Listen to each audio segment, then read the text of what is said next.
सातारा जिल्ह्यातील वेणे ह्या गावी एक द्विज दाम्पत्य राहत होते. त्यांना मुलंबाळं झाली तरी ती जगत नव्हती.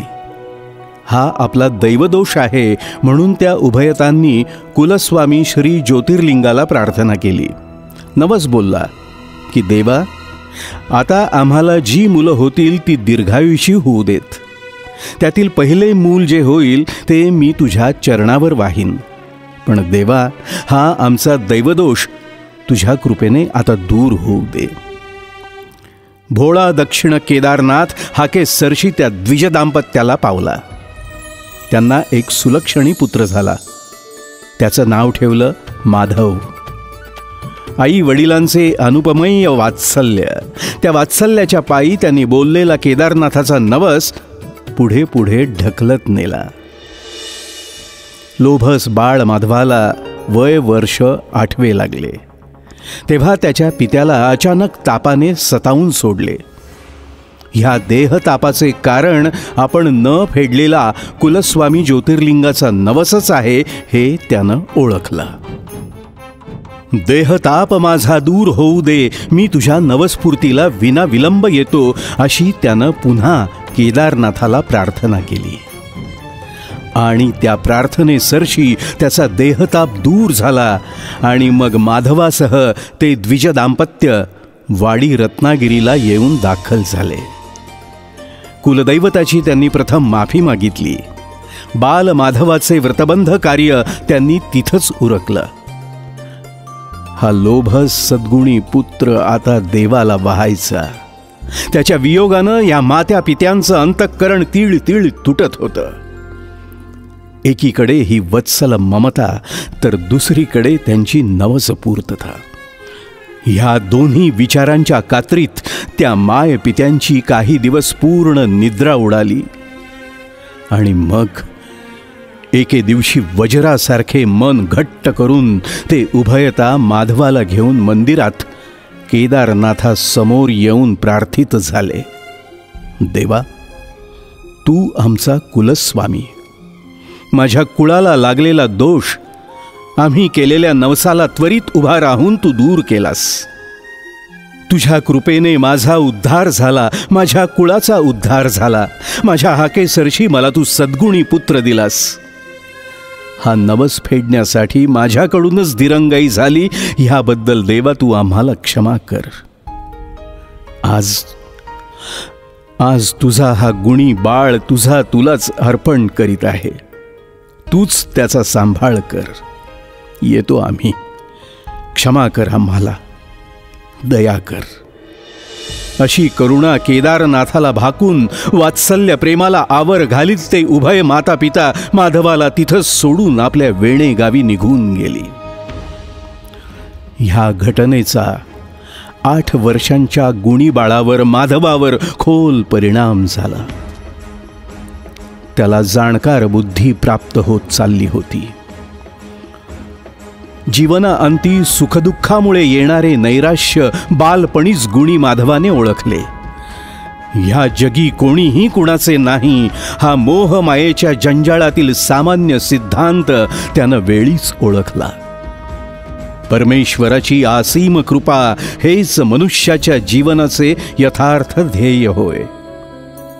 मानवी जीवनाचे साफल्य सृष्टी नियत्वाच्या प्रत्यक्ष दर्शनातच आहे. तो परमेश्वर सद्गुरूप असतो.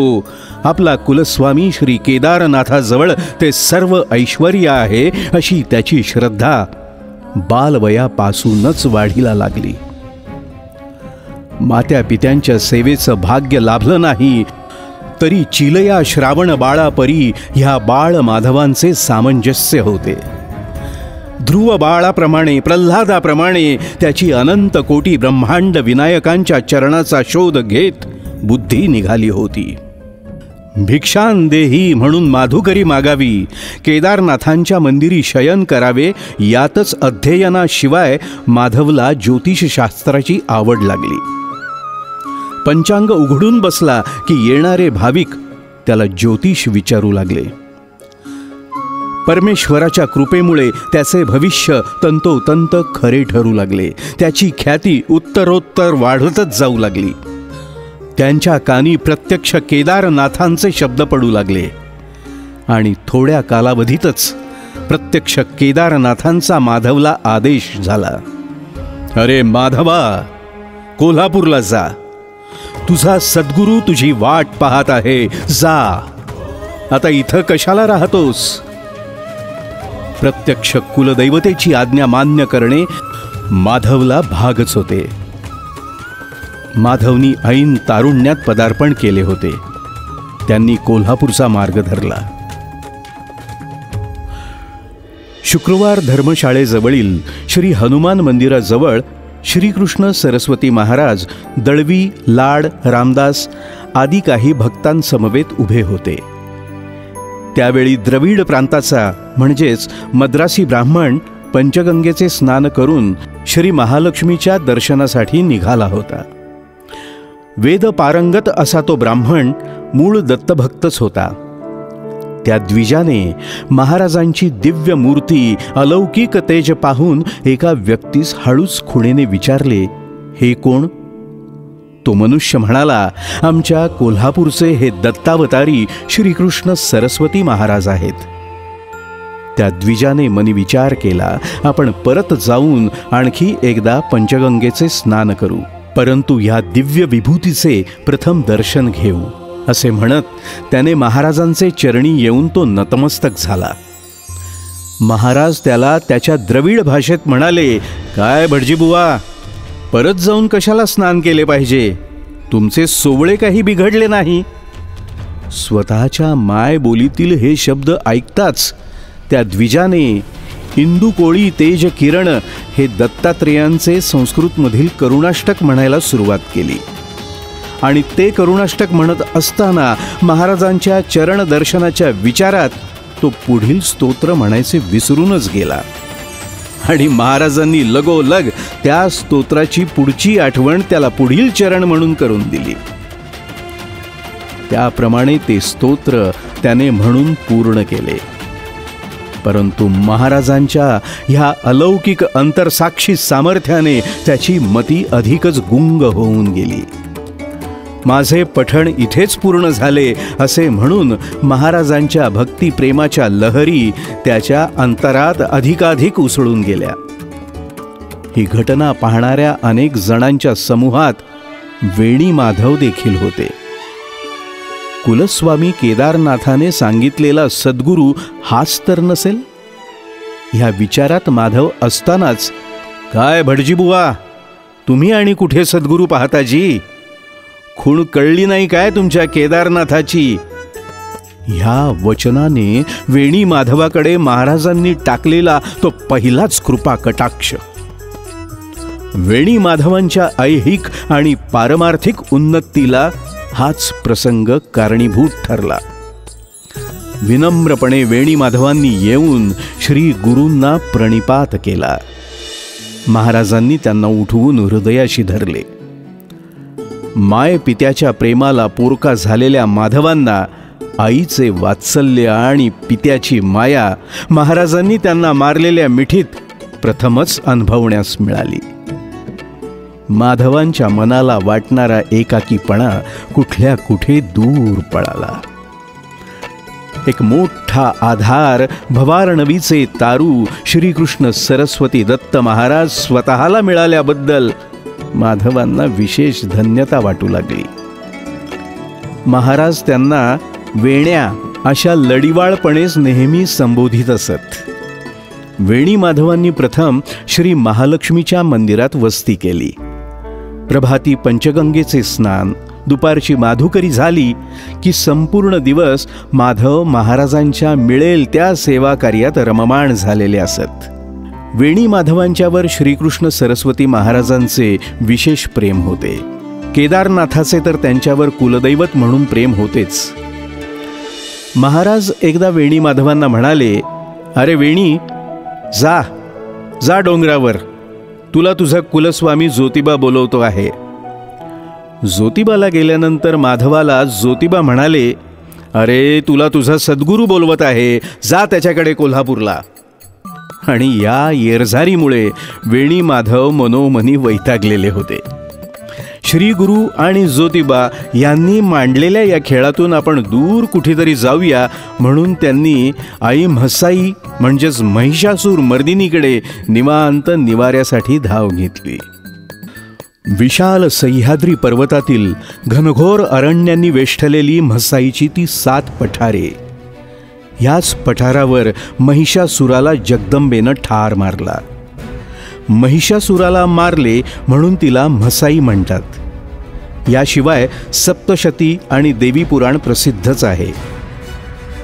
रेड्याचे खूर आणि महिषासुराची लांब लचक पदचिन्हे ठिकठिकाणी इथल्या दगडात उमटलेली अजूनही दिसतात. एक म्हसाईच्या मंदिराव्यतिरिक्त इथे दुसरी कोणतीही वास्तू नाही. ह्या मंदिराच्या बरोबर मागे 4-5 फुटाला लागून खोल असा 350 फुटांचा कडा आहे. खाली दळवीवाडी म्हणून एक छोटंसं गाव आहे. कोल्हापूर घुंगर ही एसटी बस वाहतूक सध्या तिथून सुरू असते. ह्या भागात पूर्वी दाट अरण्य व्याघ्रादी हिंस्त्र श्वापदांनी परिपूर्ण होता. निर्मनुष्य वस्तीच्या ह्या आरोग्यवेष्टित पठारावर वेणीमाधव जगदंबेच्या मंदिरात येऊन राहिले. श्रीकृष्ण सरस्वती महाराज आणि श्री ज्योतिबा ह्या दोघांच्यावर एक प्रकारे रुसवा धरून जगदंबेच्या कुशीत माधवांनी ठाण मांडला होता. ना जवळ गादी, ना बिछाना, ना पोटापाण्याची सामुग्री. इथं येऊन माधव उघड्यावर निवांत झोपी गेले. तरीही ते महिषासूर मर्दिनीच्या कृपाछायेत होते. प्रातःकाली उठून पाहतात तो त्यांना त्यांच्या उशाजवळ डाळ, तांदूळ, गुळ पिठादी वस्तू दिसल्या.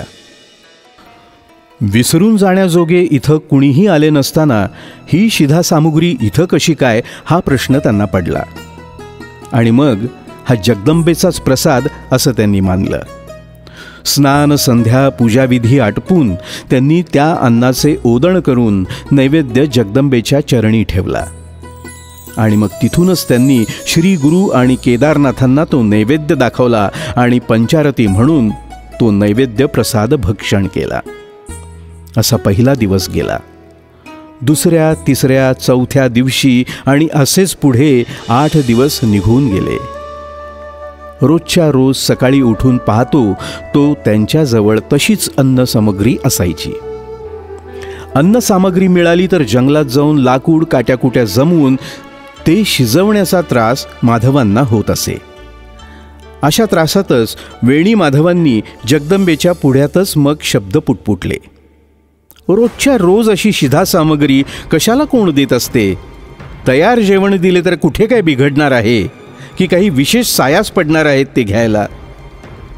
आणि ह्या उद्गारलेल्या वाक्याबरोबर त्यांची ही मनीषा सुद्धा पूर्ण झाली. दुसऱ्या दिवशी शिधा सामुग्री ऐवजी तयार जेवणाचे पान, पुरी, बासुंदी, खीर, लाडू, जिलेबी, हर तऱ्हेचे मिष्ठान्न, पक्वान्नाचे भोजन तयार ठेवलेले असायचे. वेणी माधव पण मग आरती गाऊन नैवेद्य दाखवून झाल्यानंतर जगदंबेचा तो प्रसाद मोठ्या श्रद्धेनं सेवन करू लागले.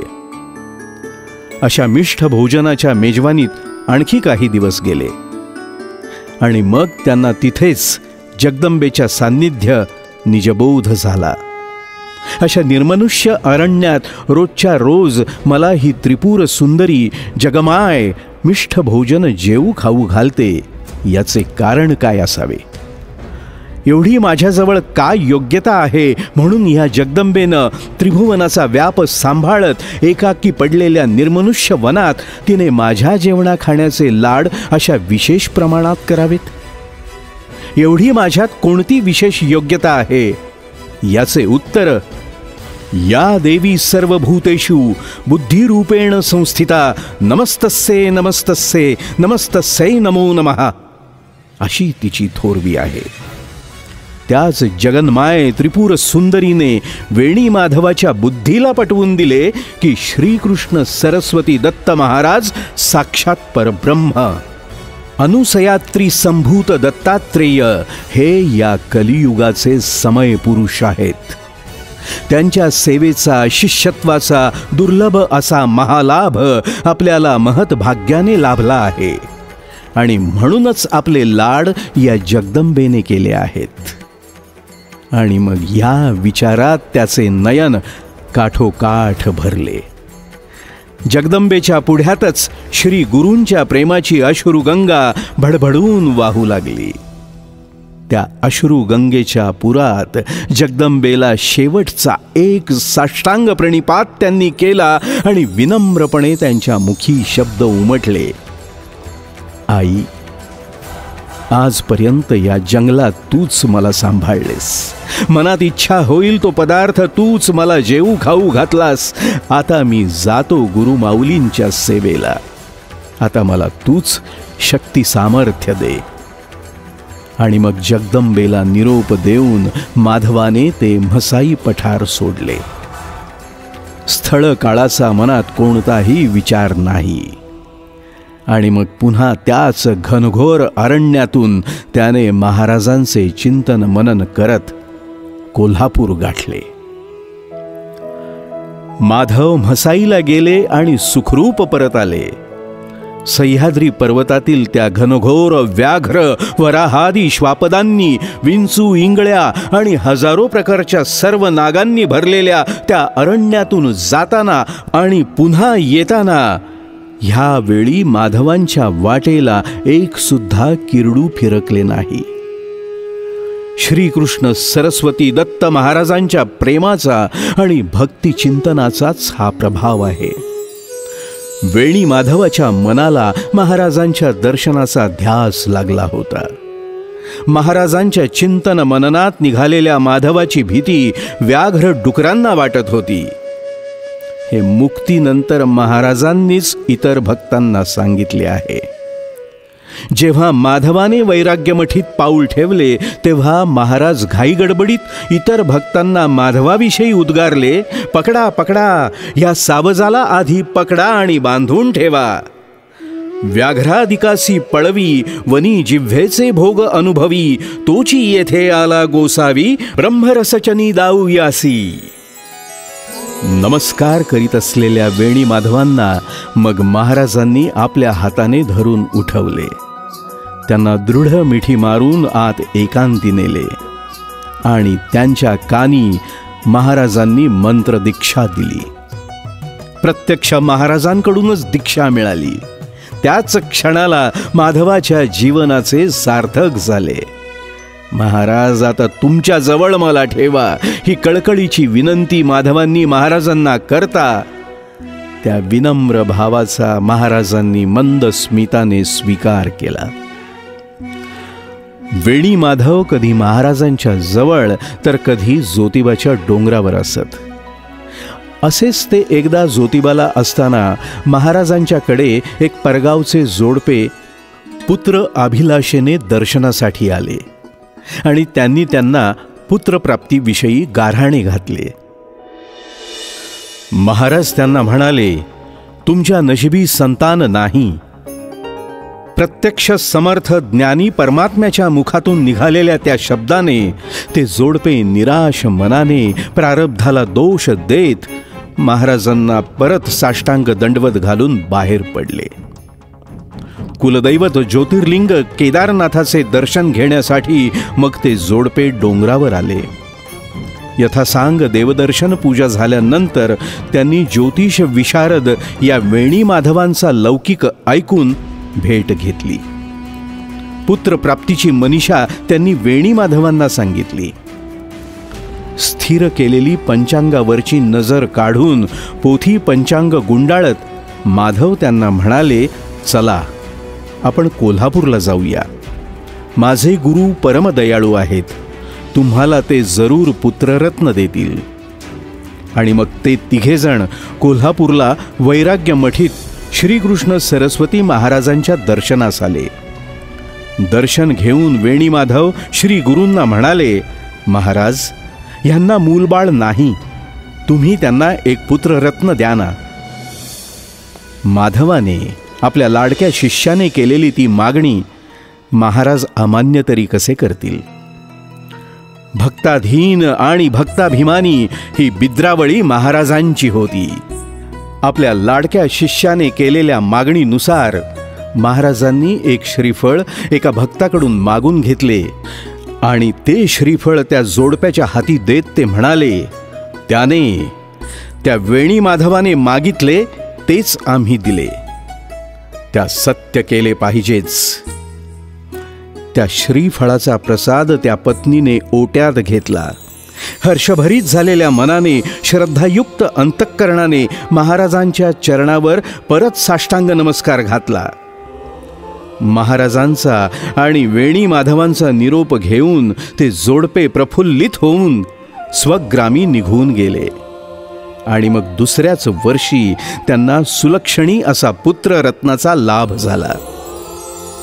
जीवन नैराश्य वाट्यास आलेले वेणी माधव हे परिपूर्ण विरक्त बाळ ब्रह्मचारी आणि प्रत्यक्ष महाराजांनी गौरवलेले शुकमुनीच होते. काषाय वस्त्रं मणिहारभूषितं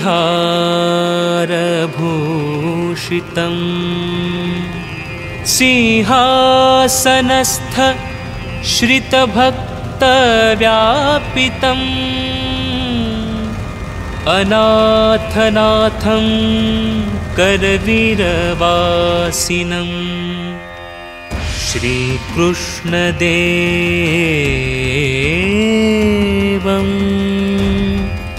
शरणं प्रपद्ये.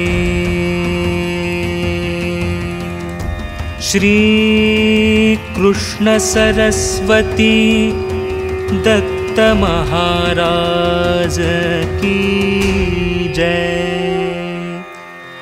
श्री